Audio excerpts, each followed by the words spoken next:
നമ്മൾ കോഴിക്കോട്ടുകാരുടെ സ്വന്തം കോഴിക്കോട് ബീച്ചിലേക്കട്ടെ ഇന്ന് ഞങ്ങൾ പോകുന്നത്. ഒട്ടുമിക്ക പോയും ഞങ്ങൾ പോകുന്ന ഒരു സ്ഥലമാണ് കോഴിക്കോട് ബീച്ച് ട്ടോ. അതൊരു പ്രത്യേക രസം തന്നെയാണ്. എത്ര പോയാലും മതി വരാത്തൊരു സംഭവമാണ് ബീച്ച് എന്ന് പറഞ്ഞത്. ഐഷു ഡ്രസ്സെല്ലാം മാറ്റിയിട്ട് ദേ വെള്ളത്തിൽ കളിക്കാൻ വേണ്ടിയിട്ട് ഇറങ്ങി ട്ടോ.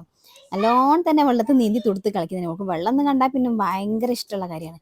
അതിൻ്റെ ഇടയിൽ കൂടി ഒരു പൈനാപ്പിളും പിന്നെ ഉപ്പിലിട്ടൊക്കെ വാങ്ങി കഴിച്ചിട്ടുണ്ടായിരുന്നു. ഞാൻ പിന്നെ അതൊന്നും കഴിച്ചില്ല. എനിക്ക് ആ ഒരു ഭയങ്കര സുർക്കൊക്കെ ആയതുകൊണ്ട് ഞാനതിനെ കഴിക്കാൻ നിന്നില്ല. കുറേ നേരം വെള്ളത്തിൽ കളിച്ചതിന് ശേഷം പിന്നെ നല്ലോണം വിശന്നിട്ടുണ്ടായിരുന്നു ട്ടോ. അങ്ങനെ സ്നാക്സ് എന്തെങ്കിലും കഴിക്കാമെന്ന് വിചാരിച്ച് ഞങ്ങൾ കോളിഫ്ലവറും അതേപോലെ കട ഫ്രൈയും ചായയും പിന്നെ മുളക് ബജിയൊക്കെ അവിടെ ഇങ്ങനെ ഞങ്ങളൊരു ബെഡ്ഷീറ്റൊക്കെ വിരിച്ച് ഇരുന്ന് കഴിച്ചിട്ടോ. നല്ല രസമാട്ടോ ഇങ്ങനെ എല്ലാവരും കൂടി ഒന്നിച്ച് ബെഡ്ഷീറ്റൊക്കെ വിരിച്ച് ഇരുന്ന് കഴിക്കുക എന്ന് പറഞ്ഞാൽ.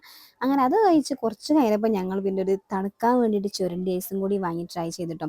കോഴിക്കോട് ബീച്ചിൽ വന്നാൽ മസ്റ്റായിട്ടും ട്രൈ ചെയ്യുന്ന ഒന്നാണ് ഈ ഒരു ചുരണ്ടി ഐസ്. പിന്നെ കുറച്ച് നേരം ഞങ്ങൾ അവിടെ ഇരുന്നിട്ടുണ്ടായിരുന്നു. രാത്രിത്തെ കാഴ്ചകളും കൂടി കണ്ടിട്ട് പോകാമെന്ന് വിചാരിച്ചു രാത്രിയും കുറേ നേരം ഞങ്ങൾ അവിടെ ഇരുന്ന്. രാത്രിയിലും കോഴിക്കോട് ബീച്ച് കാണാൻ വേണ്ടിയിട്ട് ഒരു പ്രത്യേക ഭംഗി കേട്ടോ. അങ്ങനെ കുറച്ച് നേരം അവിടെ കുത്തിരുന്നതിന് ശേഷം പിന്നെ ഞങ്ങൾ തിരിച്ചു വന്നിട്ടോ. അങ്ങനെ ദേ കൊടുവള്ളി എത്തിയപ്പോൾ ഞങ്ങൾ അറേബ്യൻ മജസ്റ്റിക് കയറിയിട്ട് ഒരു മന്തിയും കൂടി കഴിച്ചതിന് ശേഷമാണ് വീട്ടിലേക്ക് പോയിട്ടുണ്ടായിരുന്നത്. അപ്പോൾ അത്രയേ ഉള്ളൂ. വീഡിയോ ഇഷ്ടമായിട്ടുണ്ടെങ്കിൽ ലൈക്ക് ചെയ്യാനും ഷെയർ ചെയ്യാനും സബ്സ്ക്രൈബ് ചെയ്യാനും മറക്കരുതേ. താങ്ക്